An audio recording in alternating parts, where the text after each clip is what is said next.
பெரிய பாதிப்பு, இது பெரிய பாதகச் செயல். நான் ஒரு கட்டுரை எழுதியிருக்கேன். இது மகாத்மா காந்தி படுகொலைக்கு ஈடான படுகொலை. 2வது முறை காந்தி அவர்களை கொண்டு இருக்காங்க. இது பழைய திட்டம், நாங்க அறிமுகப்படுத்தின திட்டம் அல்ல. நாங்க அறிமுகப்படுத்தின திட்டத்துல 4-5 விஷயத்தை சொல்றேன். நாங்க அறிமுகப்படுத்தின திட்டத்துல நாடு முழுவதும் வேலை நடக்கும். இப்ப அப்படி இல்லை. மத்திய அரசு ஒவ்வொரு மாநிலத்திலையும் குறிப்பிட்ட பகுதிகளை அறிவிப்பாங்க. அந்த இடத்துல தான் வேலை நடக்கும். 1. 2வது, நாங்க அறிவித்த திட்டத்துல வேலை கேட்டு வேலை கொடுக்கணும். வேலை கேட்டா வேலை கொடுக்கணும். வேலை கொடுக்காட்டி வேலையின்மை அலவுன்ஸ் உண்டு. இப்ப அப்படி இல்லை. வேலை கொடுத்தா தான் நீங்க வேலை கேட்க முடியும். நாங்க அறிவித்தது டிமாண்ட் ட்ரிவன். வேலை கேட்டா கொடுக்கும். இவங்களது சப்ளை ட்ரிவன். வேலை கொடுத்தா தான் வேலை கேட்க முடியும். வேலை கொடுக்காட்டி, அந்த பகுதியை அறிவிக்காட்டி, வேலை கொடுக்காட்டி ஒன்றும் பண்ண முடியாது. பட்டின்னு தான் இருக்கணும். 2. 3வது, நாங்க அறிவித்த திட்டத்துல மத்திய அரசு முழு சம்பளத்துக்கு பொறுப்பு. பொருள்கள்ல 90% மத்திய அரசுடைய பொறுப்பு, 10% தான் மாநில அரசுடைய பொறுப்பு. இப்ப அப்படி இல்லை. மொத்த செலவுல 60% தான் மத்திய அரசுடைய பொறுப்பு, 40% மாநில அரசுடைய பொறுப்பு. மாநில அரசே ஏற்கனவே பணத்தட்டுப்பாடு, வருவாய் தட்டுப்பாடு, கடன் வாங்குறாங்க. மத்திய அரசுடைய ஒப்புதலோடு கடன் வாங்குறாங்க. 40% மாநில அரசுடைய பொறுப்புன்னா எத்தனை மாநிலங்கள் இதை செய்யும்? என்ன சொல்லுவாங்கன்னா, நீ மாநிலம் முழுவதையும் அறிவிச்சிடாத, ஒரு 4 ஜில்லாவை அறிவின்னு சொல்லுவாங்க. அப்புறம் ஆண்டு முழுவதும் அறிவிக்காதீங்க, ஒரு 2 மாசத்துக்கு அறிவிங்கன்னு சொல்லுவாங்க. மாநில அரசு பெரிய நிதி சுமையை சுமக்க வேண்டிய சூழ்நிலைக்கு வந்திருக்கு. அதனால இது நாங்க அறிவித்த திட்டத்துக்கு நேர் எதிரானது. இது கேரண்டியே கிடையாது. நாங்க அறிவித்த திட்டம் கேரண்டி, உத்தரவாதம். இப்ப யாரு கேரண்டி? மத்திய அரசுக்கும் கேரண்டி கிடையாது, மாநில அரசுக்கும் கேரண்டி கிடையாது. இது நாங்க அறிவித்த மகாத்மா காந்தி பெயரால் 100 நாள் வேலை வாய்ப்பு திட்டத்தை சிதைத்து புதைத்து விட்டார். இது இவங்க சொந்த திட்டம். அதுல வாயில நுழையாத பேரு, யாருக்கும் பொருள் புரியாது. மகாத்மா காந்தி வேலை உறுதி அளிப்பு திட்டம்னா எல்லாருக்கும் புரியும். எல்லா மொழிகளிலையும் அது மொழிபெயர்த்தா மகாத்மா காந்தி வேலை உறுதி அளிப்பு திட்டம். இப்ப என்ன பேரு? பி ராம்ஜி. அதுல ராம் இருக்குன்னு நினைக்காதீங்க. அந்த ராமுக்கு ஆருக்கு ஒரு வார்த்தை, ஏக்கு ஒரு வார்த்தை, எம்முக்கு ஒரு வார்த்தை, அவங்களுக்கே புரியாது. இதுல ஹிந்தி சொற்களை ஆங்கில எழுத்துக்கள்ல எழுதுறாங்க. இதுல என்ன வேடிக்கைன்னா, இந்தி பேசுற எம்பி, இந்தி மட்டும் தெரிஞ்ச எம்பி மக்கள் இதை படிச்சாங்கன்னா ஒன்றும் படிக்கவே முடியாது. ஆங்கில எழுத்துக்கள் எழுதியிருக்காங்க. ஹிந்தி அல்லாத எம்பிக்கள், இந்தி அல்லாத மக்கள் இதை படிக்கலாம், ஆனா புரியாது. விபி ராம்ஜினா யாருக்காவது புரியுதா? எனக்கு தெரியாது. விபி ராம்ஜின்னு ஒரு பேர் வச்சிருக்காங்க. இதெல்லாம் 2015ஆம் ஆண்டு பிப்ரவரி மாதம் நாடாளுமன்றத்தில் பேசும்போது நரேந்திர மோடி அவர்கள் என்ன சொன்னார்கள்? பிரதமராக பேசுகிறார். இந்த மோசமான திட்டம், ஆனால் என்னுடைய அரசியல் உள்ளுணர்வு என்ன சொல்கிறது என்றால், இந்த திட்டத்தை ரத்து செய்யாதீர்கள். இந்த திட்டம் என்பது காங்கிரஸ் அரசனுடைய, ஐக்கிய முற்போக்கு கூட்டணி அரசனுடைய தோல்வியுடைய நினைவு சின்னமாக இருக்கும். அப்படி சொன்னார். It will be a monument to UPA's failures அப்படின்னார். உங்களுடைய ஆட்சி படுதோல்வி அடைந்த ஆட்சி, அந்த படுதோல்வியுடைய நினைவு சின்னமாக இந்த திட்டம் இருந்துட்டு போகட்டும்னு சொன்னார். இப்ப 10 ஆண்டுகள் கழித்து இந்த திட்டத்தை படுகொலை செய்து இதுல யாரு பயன்பெறாங்க? 12 கோடி மக்கள் இந்த திட்டத்தை நம்பி இருக்கிறாங்க. 8 கோடியே 60 லட்சம் பேர் ஜாப் கார்டு, வேலை அட்டை இருக்கு. அதுல கொஞ்சம் கொஞ்சமா குறைஞ்சி 6 கோடி பேர் வேலை பார்த்த இடத்துல இப்ப 4 கோடி 4.5 கோடி தான் வேலை பார்க்குறாங்க. 100 நாள் இவங்க கொடுத்ததே கிடையாது. சராசரி 50 நாட்கள் தான் கொடுக்குறாங்க. சம்பள பாக்கியே பல்லாயிரம் கோடி ரூபாய் பாக்கி இருக்கு. ஆக இந்த திட்டத்தை குலைப்பது, சிதைப்பது, புதைப்பது தான் இவங்களுடைய நோக்கம். அந்த நோக்கம் வெட்ட வெளிச்சமாகிவிட்டது.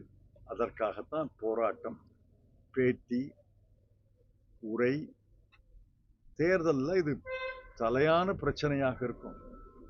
தலையான பிரச்சனையாக 12 கோடி மக்கள்ல யாருக்காவது பணம் தட்டுப்பாடுன்னா இந்த வேலைக்கு போய் 250 ரூபா 290 ரூபா சம்பளம் வாங்கினா அந்த வீட்டில் அடுப்பு எரிக்கலாம் ராத்திரியில்.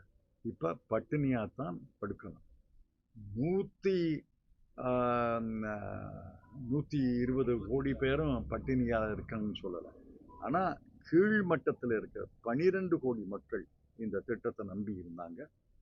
அவங்க வயிற்றிலே அரசு அடித்திருக்கிறது. அவர்கள் மன்னிக்கவே மாட்டார்கள் இந்த அரசு. ஏன் 200 உயர்த்த வேண்டியதானே? நீங்க கொடுக்கறது சராசரி 50 நாட்கள், 100 எட்டலை. 100 எட்டாத போது 125 ஏன் 250ன்னு ஆக்கலாம்ல? அது ஒன்றும் அர்த்தம் இல்லையே. ஐயா, 26ல தமிழ்நாடு தேர்தல் வருது. நம்ம தமிழ்நாட்டில் வந்து தேர்தல் வியூகங்கள் ஒவ்வொரு கட்சியும் ஒவ்வொரு கூட்டணிகள் அமைக்கிறாங்க. நம்ம இந்தியா கூட்டணி எந்த அளவுக்கு நம்ம தேர்தல் வியூகம் அமைச்சிருக்கோம், எந்த மாதிரி 26 எலெக்ஷன் போகும்? காங்கிரஸ் கட்சியின் தலைமை அறிவித்ததை தான் நான் சொல்ல முடியும். திராவிட முன்னேற்ற கழக கூட்டணியில இருக்கிறோம். அவர்களோடு தேர்தல் உடன்பாடு, தொகுதிகள் பங்கீடுக்காக 5 பேர் கமிட்டி நியமித்திருக்காங்க. அந்த 5 பேர் கமிட்டி ஒரு முறை திமுக தலைவரை சந்தித்திருக்கிறார்கள். நான் ஒரு கமிட்டி அமைப்பேன், நான் கமிட்டி அமைத்த பிறகு 2 கமிட்டிகளும் பேசலாம்னு சொல்லியிருக்கிறார்கள். 2 கமிட்டிகளும் பேசி அவர்கள் தலைவர்களுக்கு அறிக்கை கொடுத்த பிறகு தலைவர்கள் பேசி முடிவெடுப்பாங்க. அவ்வளவுதான் நான் சொல்றேன். காங்கிரஸ் ஆட்சியில செய்த தவறுகளை பாஜக அரசு திருத்தி வரதாகவும், அதே போல வந்து வாக்கு வங்கியில ஊடுருப்பவர்களை நம்பி காங்கிரஸ் கட்சி இருக்கனாலதான் SIR தொடர்ச்சியா எதிர்த்துக்கிட்டு இருக்குன்னு சொல்லி மோடி பேசியிருக்காரு. SIR எதிர்க்கலையே. இப்ப SIR பத்தி தான் பேசினேன்.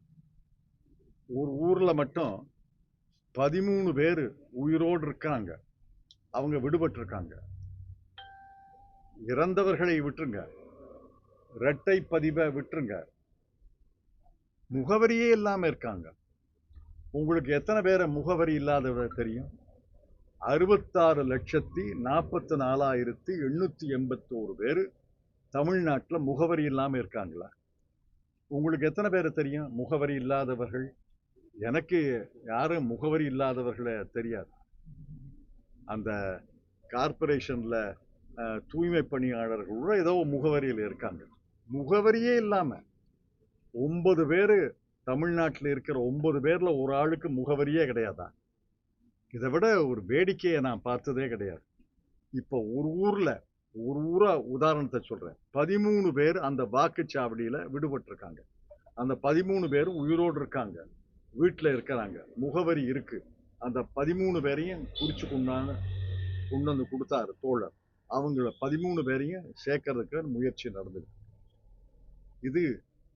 இது ஒரு மிகப்பெரிய மோசடி தமிழ்நாட்டில். இது ஒன்றும் பின்தங்கிய மாநிலம் அல்ல. காட்டுப்பகுதி மாநிலம் அல்ல, வனப்பகுதி மாநிலம் அல்ல, மலைப்பகுதி மாநிலம் அல்ல. இதுல பல முன்னேற்றங்கள் ஏற்பட்டிருக்க மாநிலம். இதுல 8 கோடி பேர்ல 66,44,000 பேரு முகவரி இல்லாம இருக்காங்கன்னா இதை யாராவது நம்புறீங்களா? அது எப்படி முகவரி இல்லாம இருக்க முடியும்? இறந்து போனார்னு சொன்னா எனக்கு புரியுது, இரட்டை பதிவுன்னா எனக்கு புரியுது, இந்த இடத்துல பதிவு செஞ்சிருக்காருன்னா எனக்கு புரியுது. முகவரி இல்லாம இருக்காம வட மாநிலங்கள்ல வந்து கிறிஸ்தவ மக்கள் மீது தமிழ்நாடு அரசு கவர்மெண்ட்ல உள்ள ஊழியர்கள் தானே யாரு எஸ்ஆர் பணியை மேற்கொண்டது.